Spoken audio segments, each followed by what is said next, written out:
العلمية والسير العطرة تقدم لكم هذه المادة. Hidayah FM, saluran tilawah Al-Quran, kajian ilmiah, dan sejarah Islam yang mengagumkan. Kami persembahkan untuk Anda, sahabat setia Hidayah.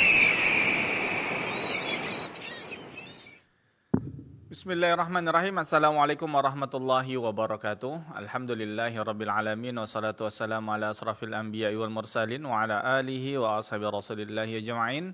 Rabbi israh li sadri wa yassir li amri wahlul 'uqdatam min lisani yafqahu qawli. Rabbi zidni ilman warzuqni fahman. Saudaraku seiman seakidah, para pendengar dan para pemirsa dimanapun antuna berada, alhamdulillah segala puji dan syukur kita ucapkan kehadirat Allah Subhanahu wa taala atas limpahan rahmat dan karunia-Nya kepada kita semua, sehingga di kesempatan pagi menjelang siang yang berbahagia ini kita kembali dipertemukan oleh Allah Tabaraka wa taala. Tentunya masih bersama radio kebanggaan kita semuanya, yakni Radio Hidayah FM, bersama menyongsong hidayah di bawah naungan Al-Quran dan Sunnah. Salawat dan salam tak lupa pula kita ucapkan buat Nabi kita tercinta, Rasul kita yang mulia, Muhammad bin Abdullah. Salawat wassalamu alaih, dan juga buat keluarganya, sahabat-sahabatnya, dan juga buat orang-orang yang mengikuti beliau hingga hari kiamat nantinya. Baik khotul iman, azanillahu wa iyyakum, para pemirsa dan para pendengar dimanapun antum-antuna berada. Seperti yang telah kami infokan di pagi hari ini, kita akan kembali mengikuti muhadarah atau kajian ilmu Islam yang kita siarkan secara langsung bersama guru kita Ustaz Dr. Muhammad Haikal Basyarahil LC Mahfidhahullah, melanjutkan dari bahasan syarah daripada Kitab Bulughul Maram, yang mana alhamdulillah dengan izin Allah Subhanahu wa taala kita telah terhubung bersama Ustaz di kesempatan yang berbahagia ini. Dan seperti biasa, ikhwatal iman azanillahu wa iyyakum, dimanapun antum-antuna berada, di akhir kajian nanti kita buka Q&A, yang mana antum-antunah bisa bertanya secara langsung dengan menghubungi kami di 08117530.000, ataupun juga bisa layangkan pertanyaan melalui pesan singkat di 081175454444, baik SMS maupun WhatsApp. Baik sahabat hidayah dimanapun antum-antuna berada, sebelum kita mulai acara kita di kesempatan yang berbahagia ini, terlebih dahulu ana Rudi Abu Ma'uyah menyapa Ustaz di kesempatan ini. Nah, Assalamualaikum warahmatullahi wabarakatuh, Ustaz. Waalaikumsalam warahmatullahi wabarakatuh. Gimana kabarnya, Ustaz? Alhamdulillah sehat. Alhamdulillah, barakallahu fiik Ustaz, jazakallah khair telah menyempatkan waktunya di pagi hari ini untuk kami kembali menerima ilmu bersama Ustaz di kesempatan yang berbahagia ini. Baik sahabat hidayah dimanapun antum-antuna berada, untuk pagi hari ini kita masih melanjutkan bab lanjutan kita ya Ustaz ya, bab ini. Pengairan, sekarang masuk pengairan dan sewa menyewa. 6, mau masuk bab baru nih saya, pengairan ya Ustaz ya. Dan sewa menyewa. Baik khotul iman azanallahu wa iyyakum, dimanapun antum-antuna berada, langsung saja kita simak dan dengarkan. Kepada Ustaz kami persilakan, falyatafaddal masykurah.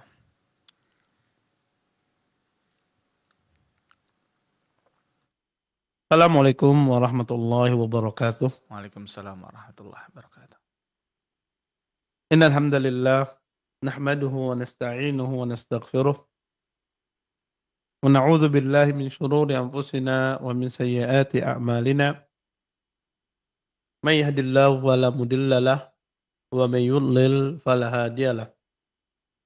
Asyhadu an la ilaha illallah wa asyhadu anna Muhammadan abduhu wa rasuluh. Fa inna asdaqal hadits kitabullah wa khairul hadi hadi Muhammadin sallallahu alaihi wasallam. Wa syarrul umuri muhdatsatuha wa kullu muhdatsatin fid din bid'ah wa kullu bid'atin dhalalah wa kullu dhalalatin fin nar. Amma ba'd. Bapak-bapak, ibu-ibu, ikhwan dan akhwat pendengar Radio Hidayah yang dimuliakan oleh Allah Subhanahu wa taala.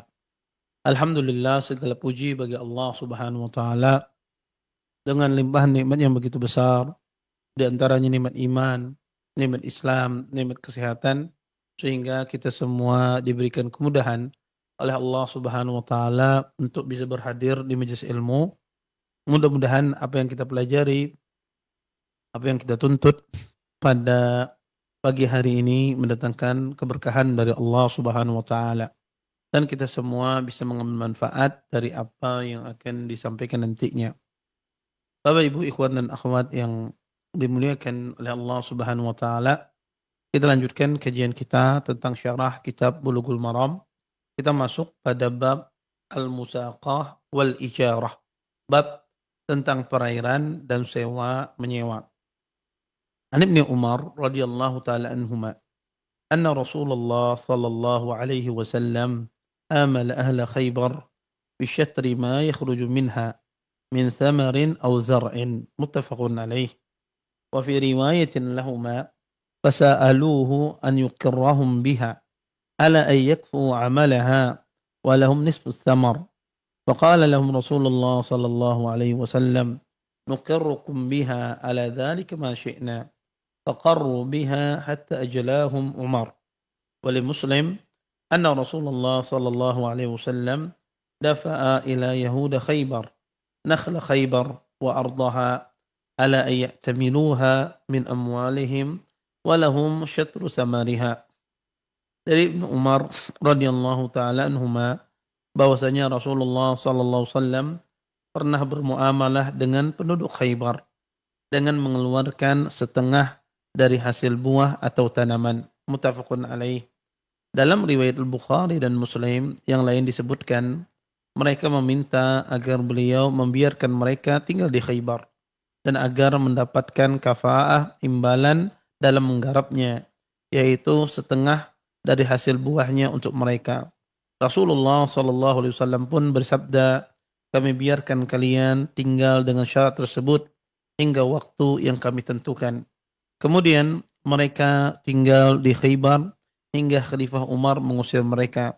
Di dalam riwayat Muslim, Rasulullah SAW menyerahkan banyak kebun kurma Khaybar kepada orang Yahudi agar dikelola oleh mereka. Mereka mengelolanya dari harta sendiri dengan imbalan yang berupa setengah hasil buahnya. Sejumlah itulah untuk mereka. Bapak, Ibu, ikhwan dan akhwat yang dimuliakan oleh Allah Subhanahu wa taala. Hadis yang kita bacakan ini adalah hadis yang sahih dikeluarkan oleh Imam Muslim. Hadis ini bercerita tentang masalah ahlu Khaybar, bahwasanya Nabi SAW ketika Khaybar itu ditaklukkan oleh Nabi SAW, maka penduduk Khaybar dan Nabi SAW melakukan kesepakatan. Dan kesepakatannya adalah apa yang ada di tanah Khaybar, karena Khaybar itu dulu lahan pertanian yang luas, yang luar biasa. Karena orang-orang Yahudi berkumpul di Khaybar. Dan orang Yahudi memiliki ilmu pengetahuan tentang masalah pertanian. Bahkan orang-orang Madinah belajar dengan orang Yahudi dengan cara bertanam, cara bertani. Karena mereka punya ilmu tentang masalah ini. Makanya pada saat itu di Khaybar itu maju pertanian. Yang luar biasa pertanian di Khaybar. Khususnya masalah berkaitan dengan masalah kurma. Dan orang Khaybar ketika dikepung oleh Nabi, mereka bisa bertahan sangat lama, sangat lama, karena mereka memiliki perbekalan yang begitu banyak, sampai mereka terjadi menyerah dan terjadi kesepakatan antara mereka dengan Nabi SAW.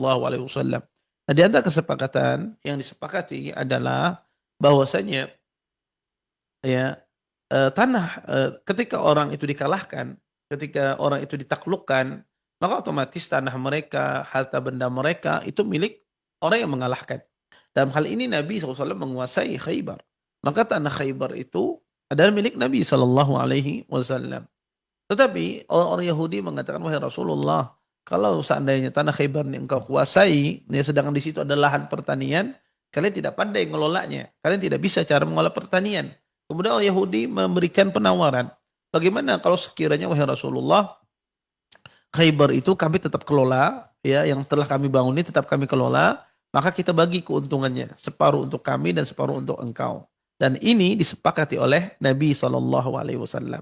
Dan inilah asal muasal hadis yang kita bacakan ini dari hadis Abdullah ibni Umar radhiyallahu taala anhuma. Kemudian hadis ini dibawakan oleh Hafidz Ibnu Hajar di dalam kitab Bab Al-Musaqat. Musaqat itu apa? Musaqat itu artinya pengairan. Para ulama mengatakan adalah seorang pemilik kebun kurma atau yang lainnya memberikan sebagian dari hasil panennya kepada orang yang mengelola merawat kebun dan buahnya dengan pembagian setengah untuk dirinya dan setengah lagi untuk si pengelola. Si pengelola mempunyai dua tugas, yaitu sebagai pengawas kebun dan sebagai pekerja kebun. Maka itu disebut dengan al-musaqah. Al-musaqah. Ada orang yang punya kebun, ya, kemudian ada orang yang mengelola kebun tersebut. Adapun ijarah, ya, adalah itu sewa menyewa. Secara istilah, ya, kegiatan sewa menyewa, ya, atau akad yang dilakukan untuk mencapai suatu manfaat yang sudah ditentukan atas tenaga yang dikeluarkan atau memberi sesuatu yang hukumnya boleh dengan imbalan tertentu. Maka Bapak Ibu ikhwan dan akhwat yang dimuliakan oleh Allah Subhanahu wa taala, inilah bentuk sewa menyewa. Dan Hafidz Ibnu Hajar membawakan hadis Ibnu Umar dalam bab masalah al-musaqah, dalam bab masalah perairan. Para ulama rahimallahu taala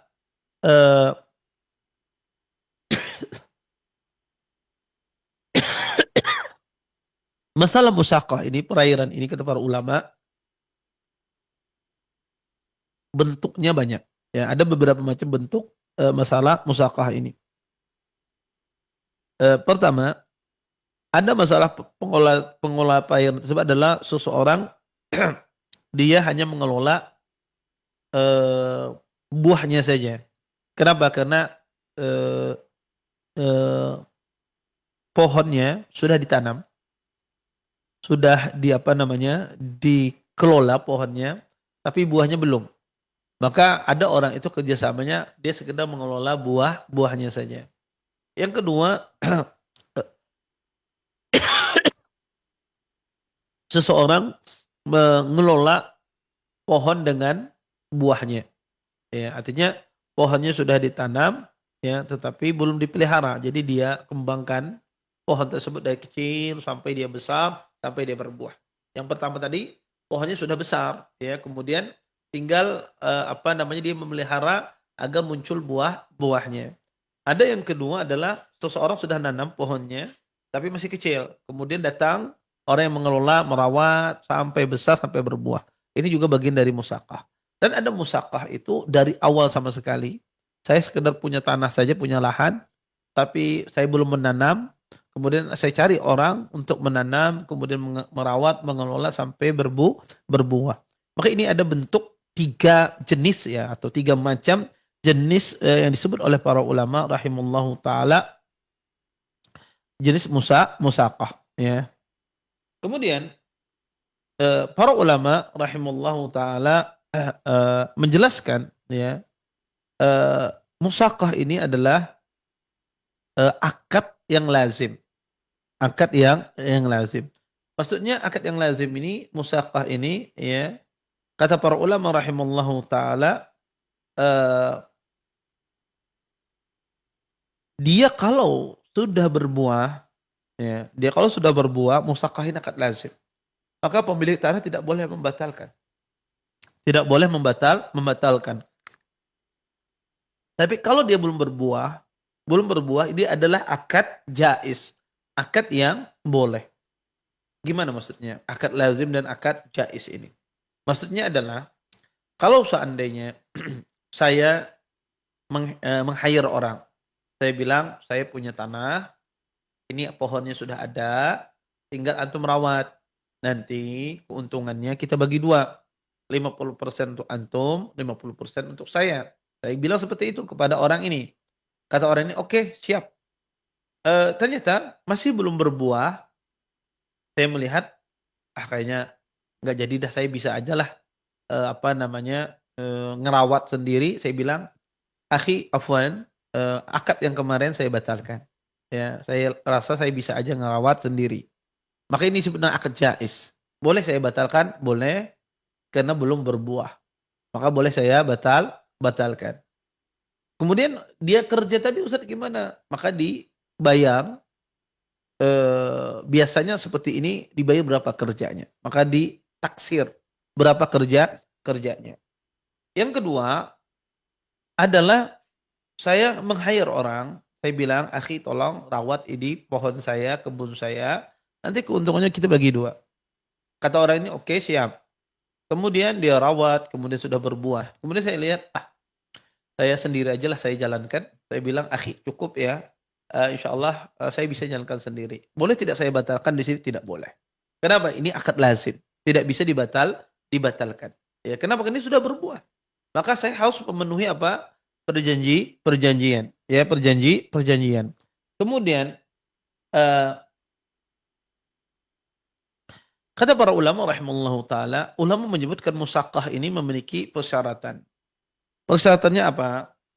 Pertama harus ditentukan apa? Waktunya.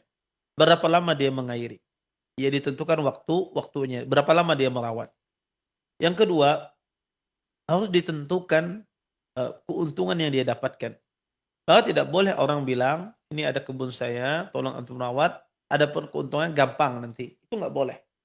Nggak boleh dibilang gampang, ataupun tidak boleh dia bilang, pokoknya besar lah, nggak boleh. Harus ditentukan.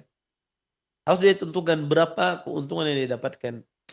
Dia katakan keuntungannya 10%, 20% dari keuntungan. Maka itu baru betul. Tapi bagaimana kalau seandainya seseorang tersebut mengatakan bahwasanya kamu saya kasih, kalau sudah berbuah saya kasih adalah 50 juta misalnya.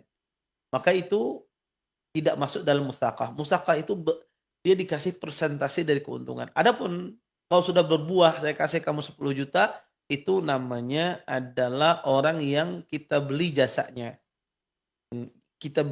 Orang yang kita sewa jasanya itu sewa. Masuk menyewa orang, bukan musaqah. Musaqah itu harus ditentukan berapa lama, kemudian keuntungannya dari persentase dari hasil buah tersebut. Ya, dari hasil buah tersebut. Kemudian pohon ya yang dikelola yang bisa diambil manfaatnya walaupun dia tidak bisa dimakan. Misalnya kadang ada pohon kita kelola tidak ada buahnya, tapi bisa diambil manfaatnya. Misalnya pohonnya, kayunya misalnya, maka tidak ada masalah. Di sini yang penting ada manfaat. Sehingga nanti dari manfaat itu bisa diambil keuntungan. Ya. Kalau pohonnya tidak ada manfaatnya, bisa diambil manfaatnya dan tidak ada buahnya, maka tidak berlaku hukum musaqah. Tidak berlaku hukum musaqah. Kemudian Bapak Ibu ikhwan dan akhwat yang dimuliakan oleh Allah Subhanahu wa taala. Hadis yang kita bacakan ini, ya, hadis Abdullah bin Umar ini menjelaskan praktik musaqat dan praktik muzara'ah yang ada pada zaman Nabi SAW, yaitu orang kaum muslimin menyerahkan kebun dan tanah kepada orang Yahudi untuk dikelola, ditanami, diairi, lalu kemudian hasil kebun kaum muslimin tersebut dibagi menurut jumlah yang disepakati antar kaum muslimin dengan orang Yahudi. Imam Bukhari dan Imam Muslim pernah menyebutkan di dalam kitab sahihnya cerita Qais bin Muslim berkata, kata Qais bin Muslim dari Abu Ja'far, dia berkata, kaum muhajirin yang tinggal di Madinah mengelola tanah secara muzara'ah dengan pembagian hasil sepertiga atau seperempat. Muzara'ah dan musaqah ini juga pernah dilakukan oleh Ali bin Abi Thalib, Sa'ad bin Malik, Abdullah bin Mas'ud, Umar bin Abdul Aziz, Qasim bin Urwah, Abu Bakar dan yang lainnya. Kemudian Bapak Ibu ikhwan dan akhwat yang dimuliakan oleh Allah Subhanahu wa taala, Imam At-Tibi mengatakan, aku tidak mengetahui, kata beliau, seorang pun ahli ilmu yang melarang musaqah dan yang melarang muzara'ah. Para ulama rahimallahu taala menjelaskan ya apa itu musaqah, ya. Tadi sudah kita jelaskan. Kemudian ada yang bertanya, apa itu muzara'ah? Ya. Maka kata para ulama rahimallahu taala, ya, musaqah dan muzara'ah itu ada perbedaan, ya. Emang istilah ini sering digunakan oleh para ulama rahimallahu taala ketika mereka berbicara tentang masalah musaqah dan muzarah. Tapi ada perbedaan antara makna musaqah dan muzara'ah.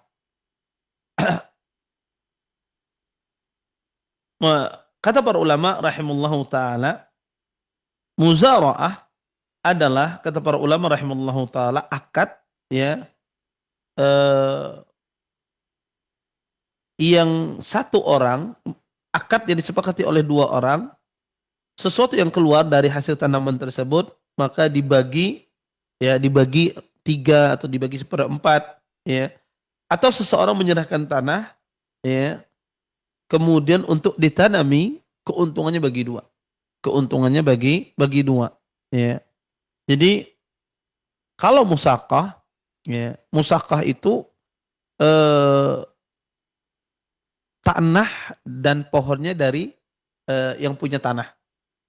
Kalau muzara'ah tidak mesti. Kalau muzara'ah itu dia kadang punya tanah saja, kemudian benihnya datang dari yang mengelola. Itu muzara'ah namanya.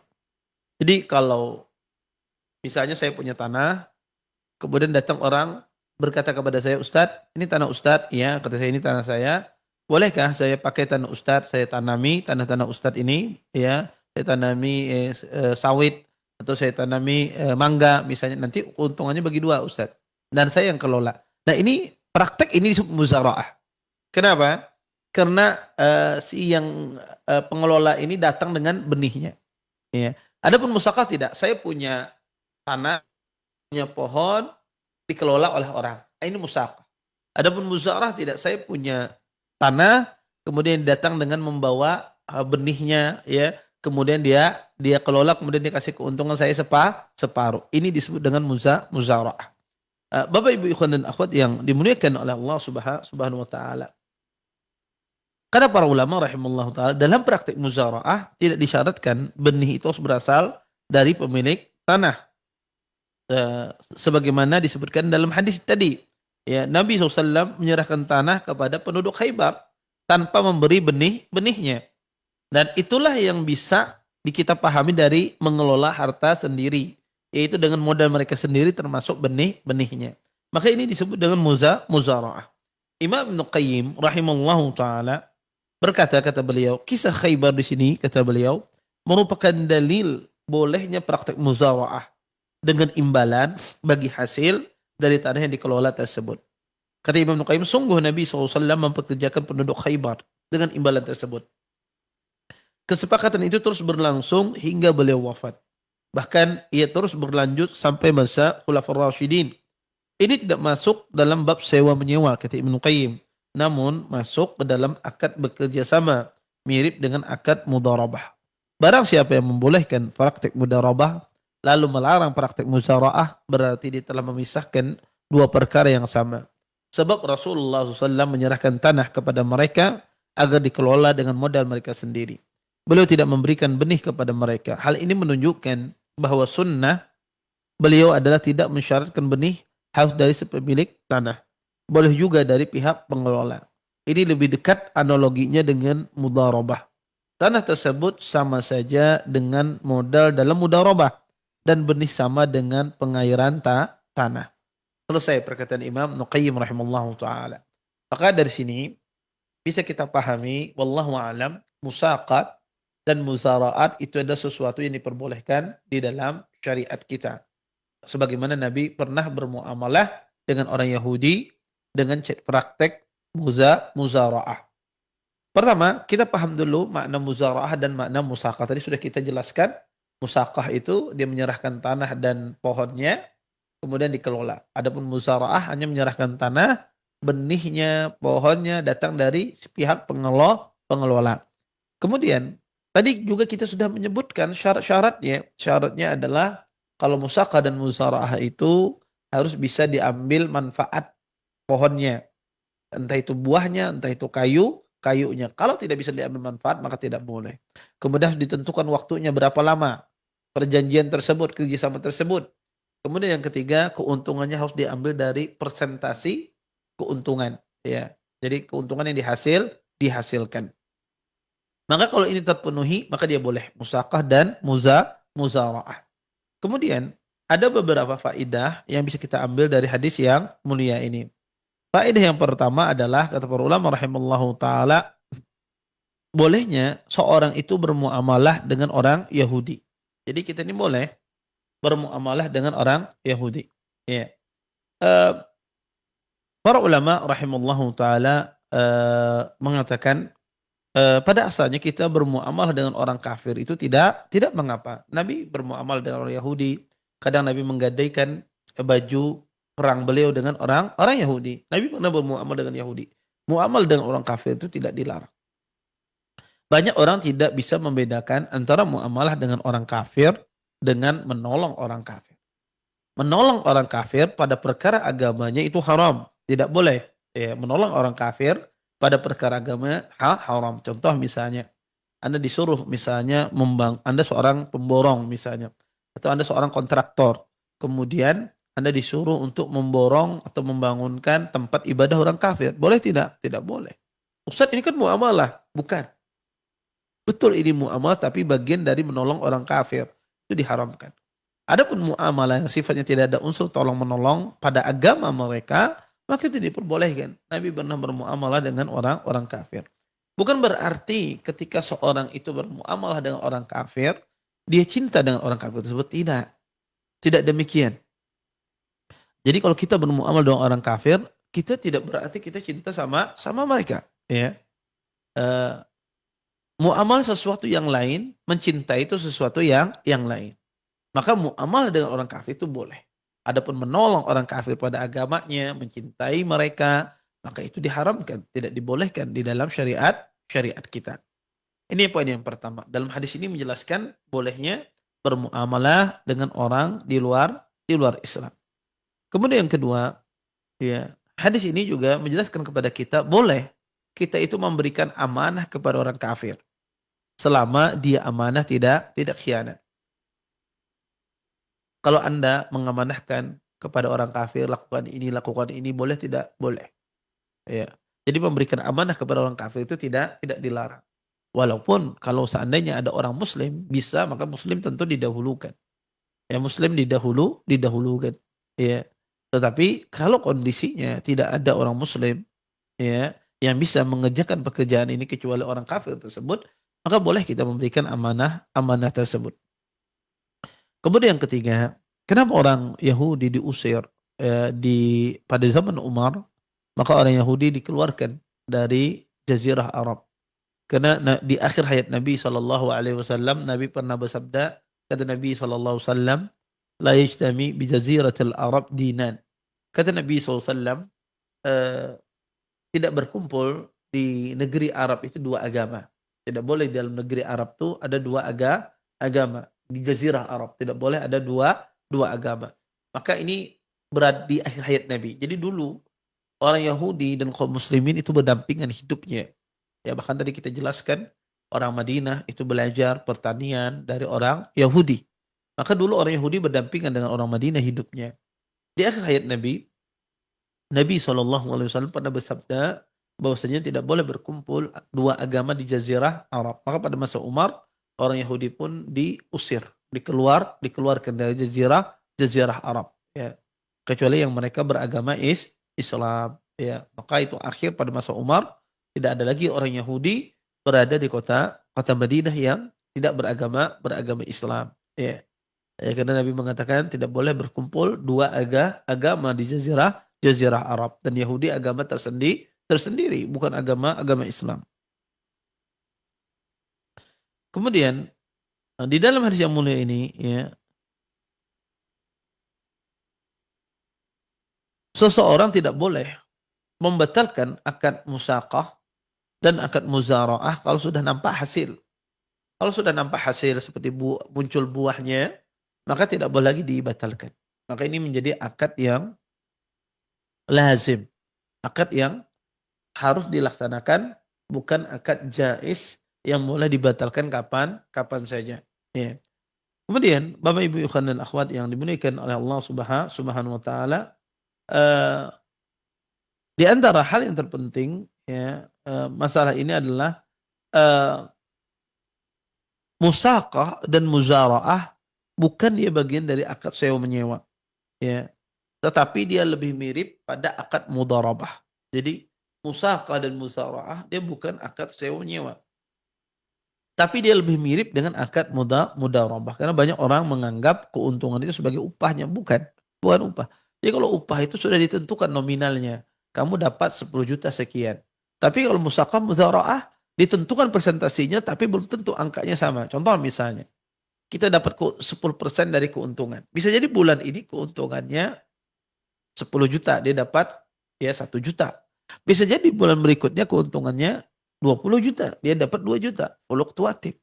Ya. Namanya musaqah itu keuntungan fluktuatif tiap bulannya.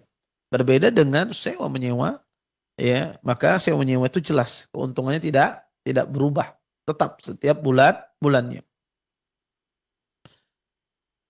Di antara faedah juga dari hadis yang mulia ini, bahwasanya agama Islam selalu mendorong dan selalu memudahkan sebab-sebab agar orang itu bisa mengembangkan harta, ya, dan mengambil keuntungan darinya. Makanya Islam datang dengan hal-hal yang apa namanya eh, memudahkan, ya, memudahkan seseorang agar dia bisa mengembangkan hartanya. Baik,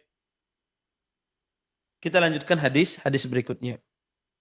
Wa an Hamdalah ibn Qais qal sa'altu Rafi' ibn Khadij radhiyallahu ta'ala anhu an qira'il ard bil-dhahab wal-fiddah faqala la ba'sa bihi innama kana an-nas yu'ajiruna ala ahli Rasulillah sallallahu alaihi wasallam ala al-madiyanat wa aqbalil jadawil wa asya'a min az-zar'i فيهلك هذا ويسلم هذا ويسلم هذا ويهلك هذا ولم يكن للناس قراء إلا هذا ولذلك جزر عنه فأما الشيء معلوم مضمون فلا بأس به رواه مسلم وفيه بيان لما أجمل في المتفق عليه من إطلاق النحي عن قراء الأرض. Dari Hamdalah bin Qais, beliau berkata, aku bertanya kepada Rafi bin Khadij radhiyallahu taala anhu, beliau mengenai hukum menyewa tanah dengan emas atau perak. Dia menjawab, hal itu tidak mengapa dilakukan. Sesungguhnya pada zaman Rasulullah sallallahu alaihi wasallam orang-orang menyewa tanah yang terletak di sekitar aliran air dan parit atau berupa tanaman, sehingga area yang ini berhasil sedang yang lain tidak, dan dan tidak pernah terjadi sewa menyewa di masyarakat kecuali yang seperti itu. Itulah sebabnya beliau melarang penyewaan seperti ini. Adapun untuk sesuatu yang sudah ditentukan dan dijamin, maka yang demikian tidak mengapa. Hadis ini dikeluarkan oleh Muslim. Ia menjelaskan hadis ini muttafaqun alaih, yang masih global maknanya, yang melarang sewa menyewa secara mutlak. Bapak Ibu ikhwan dan akhwat yang dimuliakan oleh Allah Subhanahu wa taala. Hadis yang kita bacakan ini, pertama hadisnya adalah hadis yang sahih dari sisi sanad. Kemudian yang kedua, hadis yang mulia ini menjelaskan bahwasannya perkara yang dilarang hanyalah musaqat dan muzara'ah yang belum jelas, bukan yang sudah jelas. Sebab di dalam hadis ini mereka memberi persyaratan yang batil, sehingga Rasulullah SAW pun melarang praktek mereka. Terkadang yang berhasil hanya tanaman yang tumbuh di sekitar aliran air dan parit, sementara itu tanaman lainnya musnah, sehingga si pengelola tidak mendapatkan apa-apa. Tentunya dalam kasus ini ada unsur gharar, ketidakjelasan, dan juga ada unsur spekulasi untung-untungan yang bisa merugikan ke salah satu pihak. Oleh karenanya, Bapak Ibu ikhwan dan akhwat yang dimuliakan oleh Allah Subhanahu wa taala, maka akad muzara'ah dan akad mustaqah itu tidak boleh pada sesuatu yang tidak jelas. Seperti apa? Saya akan memberikan gambaran yang singkat yang dimaksudkan di dalam hadis ini. Contoh misalnya, ada tanah luasnya misalnya 1 hektar. Untuk kita garap sebagai ladang perkebunan misalnya. Kemudian saya punya tanah ini, ya. Kemudian saya meng-hire orang untuk mengelola perkebunan yang ada di tanah ini. Kemudian saya katakan kepada orang tersebut, saya bilang, bagian depan sampai sana itu milik saya keuntungannya. Pokoknya hasilnya dari bagian depan ini sampai sana, hasil buahnya itu milik saya. Adapun lebih dari separuh, ya, yang sisanya itu punya Anda. Yang sisanya itu punya Anda keuntungannya. Di sini tidak boleh. Kenapa tidak boleh? Karena bisa jadi yang berhasil itu bagian depan, yang di belakang tidak berhasil. Tidak berbuah. Atau sebaliknya, yang berbuah di depan, yang di belakang, yang di depan tidak berbuah, yang di belakang berbuah. Sehingga di sini ada unsur spekulasi, untung-untungan. Di sini ada unsur gharar, ketidakjelasan. Maka praktek semacam ini dilarang oleh Nabi SAW. Ini praktek musaqat dan muzaraat yang tidak benar, ya, yang tidak boleh. Terus yang benarnya seperti apa, Ustaz? Yang benarnya adalah kalau saya punya tanah 1 hektar, maka saya katakan bahwasanya tanah ini kalau keuntungannya nanti bagi dua. Hasilnya, untungnya bagi dua. Berapa? Saya 50%, kamu 50%. Ini sudah jelas. Keuntungannya 50-50. Berapapun hasilnya 50-50. Hasilnya 10 juta berarti 5 juta, 5 juta. Hasilnya 20 juta berarti 10 juta, 10 juta. Sehingga tidak ada yang dirugikan di sini. Adapun yang tadi, bisa jadi yang untung di depan, yang di belakang tidak untung. Ya. Bisa jadi di depan tidak kena musibah, di belakang kena musibah kebakaran. Ya. Nah inilah kata para ulama rahimallahu ta'ala, keuntungannya itu harus jelas disepakati di awal dalam bentuk presentasi. Bukan dia tunjuk sampai ini batasannya punya saya, sisanya punya kamu. Tidak. Ini tidak boleh. Ini praktek musaqah dan muzaraah yang diingkari oleh Nabi, yang dibatalkan oleh Rasulullah Shallallahu Alaihi Wasallam. Kemudian ada beberapa faedah yang bisa kita ambil dari hadis yang mulia ini. Apa itu faedah yang bisa kita ambil? Pertama, ya, di dalam hadis ini orang itu menyewakan tanahnya kemudian dibayar dengan emas dan perak atau dengan mata uang lainnya. Ya, disebutkan dalam hadis ini, ya, disebutkan bahwasanya mereka, ya, menyewa tanah kemudian mereka bayarnya dengan emas dan perak. Maka itu boleh. Jadi kalau seandainya ada seseorang menyewa tanah kemudian dia bilang saya bayar dengan emas ya Ustadz ya, boleh tidak? Boleh. Gak mesti orang nyewa tanah itu bayarnya dengan uang. Boleh dia bayar dengan emas dan perak. Apakah itu riba Ustadz? Tidak. Karena emas itu emang komoditi riba, perak itu komoditi riba, tapi tanah tidak. Sehingga tidak berlaku pada sewa menyewa semacam ini adalah unsur riba. Ya. Ustadz kalau selain emas dan perak boleh nggak? Saya bayar dengan misalnya perabotan rumah tangga, boleh. Tergantung kesepakatan Anda dengan yang punya tanah. Intinya sewa menyewa tanah kalau dibayar dengan emas dan perak itu tidak masuk dengan dalam kategori riba. Kemudian di antara faedah juga, ya, dari hadis yang mulia ini, bahwasanya hadis ini bagaimana Nabi SAW ingin berbuat adil, ya, kepada dua belah pihak, baik pihak yang mengelola atau ke pihak yang memiliki tanah. Ya. Untuk apa? Untuk menghindari bahaya. Makanya Nabi larang agar tidak timbul bahaya. Bahayanya apa? Satu pihak bisa dirugikan. Bisa jadi dia rugi besar, tenaga yang dia curahkan bertahun-tahun hilang begitu saja.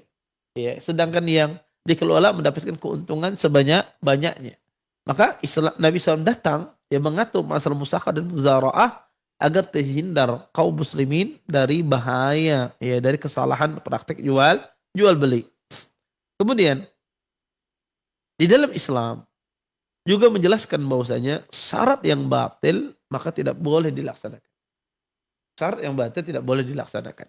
Maka kalau ada orang dulu dia tidak paham, bikin kontrak, ya, persyaratan yang batil, maka syarat itu harus dibatalkan, harus diganti dengan syarat yang sahih, dengan syarat yang sesuai dengan syariat. Maka Ustadz ini sudah berlalu loh 2 tahun, tapi syaratnya ini keliru kayaknya, maka harus diubah. Nggak apa-apa diubah di tengah itu nggak apa-apa. Diubah dengan syarat yang benar, ya, dengan syarat yang sesuai dengan syariat. Maka itu prinsip kita ya. Apa saja syarat yang batil tidak boleh dilaksanakan. Misalnya Anda bertaubat dari riba misalnya, kemudian dari pihak atau Anda misalnya ahli waris. Anda ahli waris dari keluarga yang meninggal. Kemudian keluarga meninggal ini punya tanggungan utang. Ya, punya tanggungan utang ya di bank yang belum lunas. Kemudian pihak bank meminta Anda untuk melunasi. Anda ahli waris, kata dia utangnya 100 juta, misalnya bunganya masih 20 juta, jadi 120 juta. Apakah ahli waris dia melunasi 120 juta dengan bunganya? Tidak. Lunasi saya 100 juta utang dia, utang murni dia, 20 juta tidak boleh dia lunasi. Ya tidak boleh dia lunasi. Walaupun pihak bank mengatakan kasihannya ia meninggal, enggak. Ya, kenapa? Karena utangnya 100 juta, ya 100 juta. Adapun 20 juta tadi itu adalah riba dan itu tidak boleh. Jadi seorang muslim kalau persyaratan itu batil tidak perlu dia laksanakan. Dan persyaratan batil ini banyak. Tidak hanya dalam muamalah saja, banyak. Ya. Seperti juga kadang persyaratan batil dalam jual beli.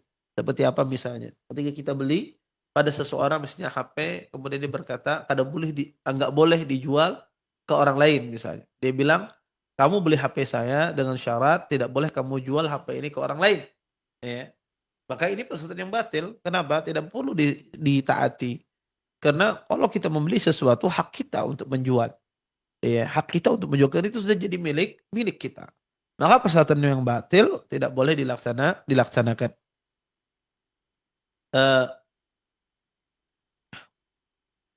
Kemudian hadis ini juga mengisyaratkan kepada kita tentang sempurnanya syariat Islam.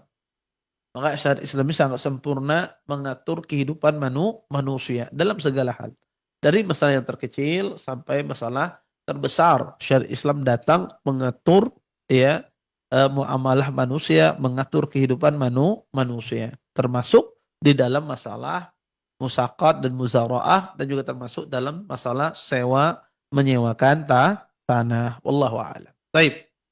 Bapak Ibu ikhwan dan akhwat yang dimuliakan oleh Allah Subhanahu wa taala, mungkin ini yang bisa kita sampaikan pada pertemuan kali ini, dan insyaallah nanti kita akan lanjutkan lagi pada pertemuan yang akan datang. Mungkin sisa waktu yang ada kita gunakan mungkin untuk tanya jawab.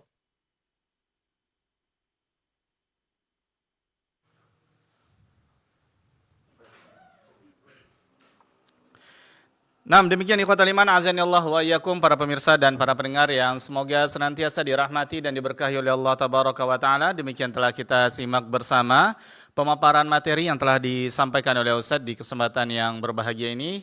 Dan di sisa waktu yang ada kita buka Q&A bagi sahabat hidayah yang ingin bertanya secara langsung di 08117530.000. Nah, Ustadz, kita coba angkat penelpon perdana di kesempatan yang berbahagia ini. Nah, halo, assalamualaikum. Waalaikumsalam warahmatullahi wabarakatuh. Dari siapa, di mana Ibu? Hamba Allah di Pekanbaru, Pak. Baik, saya silakan dengan pertanyaan Ibu. Bukan, Pak. Assalamualaikum Ustaz. Waalaikumsalam warahmatullahi wabarakatuh. Afwan Ustaz, Ana izin bertanya di luar tema. Ana mau bertanya mengenai zakat mal Ustaz. Begini Ustaz, apa boleh Ana berzakat kepada adik laki-laki, adik kandung laki-laki gitu Ustaz, 2 orang gitu Ustaz, adik Ana. Adik yang pertama ini bekerja gitu Ustaz, tapi memang tidak mencukupi karena dia tenaga honorer dan punya anak yang kuliah serta sekolah juga di SMA IT. Terus Ustaz setiap bulan, alhamdulillah Ana tetap kasih uang tambahan belanja lah untuk mereka dia gitu. Terus adik yang kedua Ustaz, dia sudah berpisah dengan istrinya Ustaz, sudah digugat cerai dulu sama istrinya. Mungkin salah satu adalah faktor ekonomi, karena adik yang kedua ini tidak rasanya Ustaz untuk bekerja itu Ustaz, jadi dari penghasilan dari segi uang masalahnya gitu Ustaz. Adik kedua ini sekarang dia bekerja sebagai penjaga pasar yang cuma penghasilannya 250.000 per pekan. Itu biasanya juga anak kasih santunan, tapi adik kedua ini Ustaz dia tidak bertanggung jawab tidak memenuhi kebutuhan anaknya yang sedang kuliah atau apa. Paling kalau dia ngasih anaknya itu Ustaz sekedarnya aja. Mungkin dapatlah kalau ke atas sana kasih uang, dikasihnya lah anaknya ke seberapa. Seperti itulah Ustaz. Jadi biaya anaknya sepenuhnya ditanggung oleh istri. Dan anak ini berkehidupan lebih dari cukup karena alhamdulillah istrinya bekerja di tempat yang lumayan lah gitu penghasilannya Ustaz. Nah, dengan cara begitu bagaimana Ustaz? Atau apa boleh anak berzakat kepada anaknya untuk biaya sekolah gitu Ustaz? Baik. Mohon nasihatnya Ustaz. Jazakallahu khairan Ustaz. Assalamualaikum warahmatullahi wabarakatuh. Waalaikumsalam warahmatullahi wabarakatuh. Nah, Ustaz. Baik, jazakumullah khair atas pertanyaannya. Pertama, tentang masalah boleh nggak kita berzakat kepada saudara? Tentu jawabannya boleh, ya. Tidak ada masalah seseorang berzakat kepada saudara kandungnya selama dia adalah orang yang berhak menerima zakat.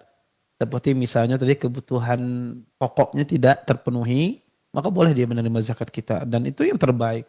Berzakat itu didahulukan adalah orang yang terdekat kita. Saudara kita, saudari kita, paman kita, bibi kita, ya misalnya. Atau orang-orang yang terdekat kita. Kalau seandainya mereka adalah orang yang membutuhkan karena tidak terpenuhi kebutuhan pokoknya, wajib kita bersedekah. Ini itu yang pertama kali kita bantu. Sebagaimana dipaparkan tadi bahwasanya adiknya beliau ya tidak mencukupi untuk membiayai sekolah anaknya dan seterusnya. Dan biaya sekolah anak itu bagian dari kebutuhan pokok, ya bagian dari kebutuhan pokok. Maka boleh beliau mengasihkan zakat kepada saudaranya yang tidak mampu tersebut. Wallahu a'lam.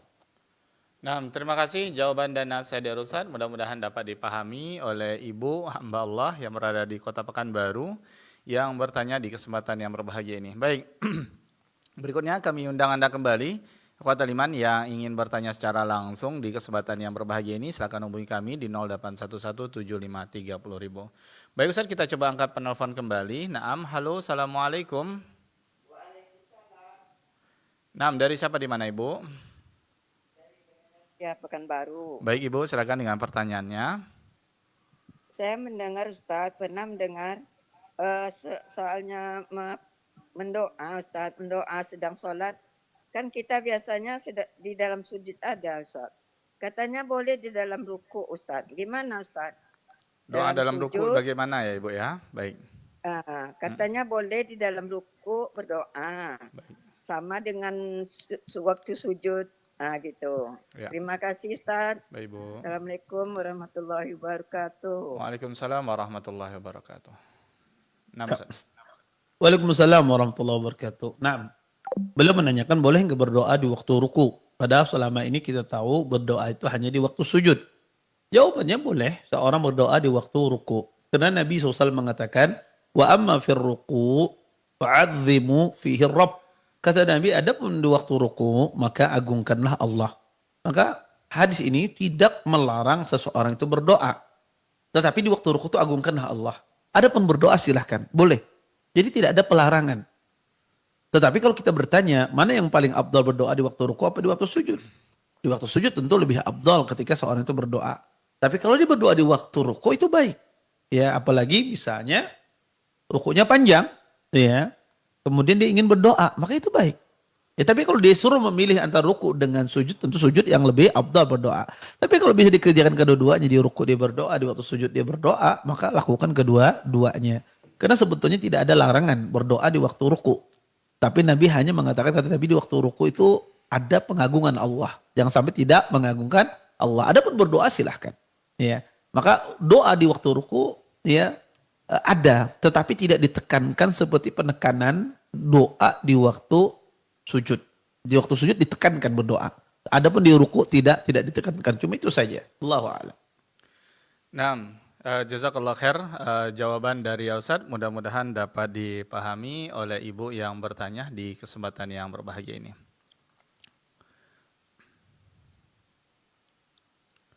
Baik, berikutnya kami undang Anda semuanya, Ikhwatal Iman yang ingin bertanya melalui pesan singkat ataupun juga via WhatsApp, silakan di 081175454444 ataupun juga yang ingin bertanya melalui via telepon di 08117530.000 yang ingin bertanya secara langsung di kesempatan yang berbahagia ini.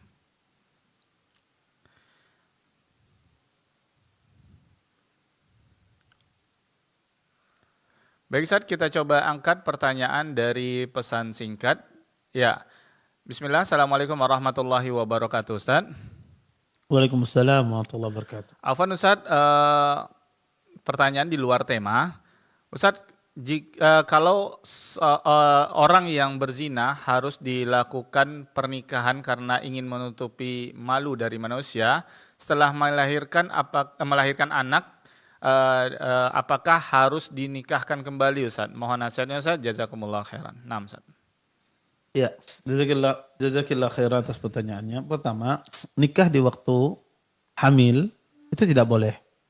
Wanita kalau dia menikah di waktu hamil, nikahnya tidak sah. Ya, tidak sah. Maka pendapat yang rajih, nikah di waktu hamil itu tidak sah. Pertama itu dosa. Yang kedua nikahnya batil. Ya, kalau diulang ya harus diulang. Adapun nikah yang dilaksanakan di saat itu dia sejatinya mereka telah melakukan perbuatan dosa. Karena itu dilarang berdasarkan pendapat yang rajih. Apakah diulang? Harus diulang. Dan wanita berzina, dia menikah dengan laki-laki yang menzinahi dia, itu asalnya tidak boleh. Kecuali kedua-duanya sudah bertaubat. Kalau kedua-duanya bertaubat, maka boleh dinikahkan. Tapi kalau salah satu saja bertaubat, yang satu tidak, maka tidak boleh dinikahkan. Tapi kalau bertaubat kedua-duanya boleh dinikahkan. Kapan dinikahkan? Kalau mereka tidak hamil. Ya, tapi kalau hamil tunggu sampai melahirkan baru dinikahkan. Allahu a'lam. Nah, terima kasih jawaban dan nasihat dari Ustaz. Mudah-mudahan dapat dipahami oleh sahabat hidayah yang bertanya di kesempatan yang berbahagia ini. Baik, kita coba angkat penelpon kembali nih Ustaz. Halo, Assalamualaikum. Salam. Dari siapa di mana Bapak? Dari Abu Diya di Kuala. Nah, silakan dengan pertanyaannya. Mungkin bisa dikecilkan sedikit volume radionya Bapak. Baik, silakan dengan pertanyaannya. Iya Ustaz. Ini mengenai amalan ketika sehabis sholat subuh. Itu kan kalau misalnya kita selesai sholat subuh, kemudian berzikir, sampai dengan terbit matahari, kemudian kita melakukan salat 2 rakaat, pahalanya seperti umrah dan haji ya Ustaz. Dan ini saya mau menanyakan apakah ini hadisnya sahih atau bagaimana Ustaz? Kalau misalnya derajat hadisnya itu gimana? Apakah boleh kita amalkan atau bagaimana Ustaz? Gitu aja Ustaz. Mohon pencerahannya. Assalamualaikum. Waalaikumsalam warahmatullahi wabarakatuh. Nah, Ustaz. Ya, jazakumullah khairan atas pertanyaannya. Beliau menanyakan mungkin hadis tentang hadis doa syuruk, ya, salat syuruk. Bagaimana derajat pahala hadis tersebut? Derajat hadis doa salat syuruk itu derajat tentang berbicara tentang pahalanya lemah. Ya, lemah hadis Anas. Ya, hadisnya lemah. Tetapi salat syuruk itu sendiri boleh dikerjakan. Salat syuruk itu sendiri boleh dikerjakan karena dia bagian dari waktu duha. Dia bagian dari waktu duha, awal waktu salat duha. Maka salat syuruk itu sejatinya adalah maknanya salat duha tapi yang dikerjakan di awal waktu. Maka boleh dikerjakan. Tapi yang dilemahkan itu adalah sisi pahalanya, bukan salatnya. Jadi hadisnya itu lemah dari sisi pahala, adapun salatnya boleh dikerjakan karena dia bagian dari awal waktu salat duha. Allahu a'lam. Nah, terima kasih jawaban dan nasihat dari Ustaz. Mudah-mudahan dapat dipahami oleh sahabat hidayah yang bertanya melalui via telepon di kesempatan yang berbahagia ini. Baik, sepertinya itu yang dapat kita ajukan Ustaz karena keterbatasan waktu kita yang ada di kesempatan yang berbahagia ini. Dan sebelum kita akhiri mungkin ada ihtitam dari bahasan kita Ustaz. Baik, sebagai penutup dari apa yang saya sampaikan, alhamdulillah tadi kita membahas tentang masalah bab musaqah, ya, perairan dan sewa menyewa. Mudah-mudahan apa yang disampaikan tadi bermanfaat dan bisa kita ya terhindar dari praktek-praktek pengairan atau musaqah atau muzaraah yang bertentangan dengan syariat. Mungkin ini bisa kami sampaikan. Kita tutup dengan waktu majelis. Subhanallahumma bihamdika asyhadu an la ilaha illa anta astaghfiruka wa atubu ilaik. Assalamualaikum warahmatullahi wabarakatuh. Waalaikumsalam warahmatullahi wabarakatuh. Jazakallah khairan, barakallahu fikum. Kita ucapkan pada Ustadz yang telah memberikan tausiahnya di kesempatan yang berbahagia ini. Mudah-mudahan apa yang telah kita simak bersama mendapat ibrah dan pelajaran dari apa yang telah disampaikan oleh Al-Ustaz di kesempatan yang berbahagia ini. Baik, sampai di sini kebersamaan kita ikhwatal iman azanillah wa iyyakum dimanapun antum-antum berada. Ana Rudi Abu Muawiyah dan segenap kru yang bertugas baik dari studio Radio Hidayah dan studio Gema Madinah Martapura bertapat Ustaz mohon undur diri dari ruang dengar Anda semuanya. Mohon maaf atas khilafan dan kalfan kami baik menemani Anda semuanya di kesempatan yang berbahagia ini. Kita tutup dengan doa kafaratul majelis. Subhanakallahumma wa bihamdika asyhadu an la ilaha illa anta astaghfiruka wa atubu ilaik. Assalamualaikum warahmatullahi wabarakatuh.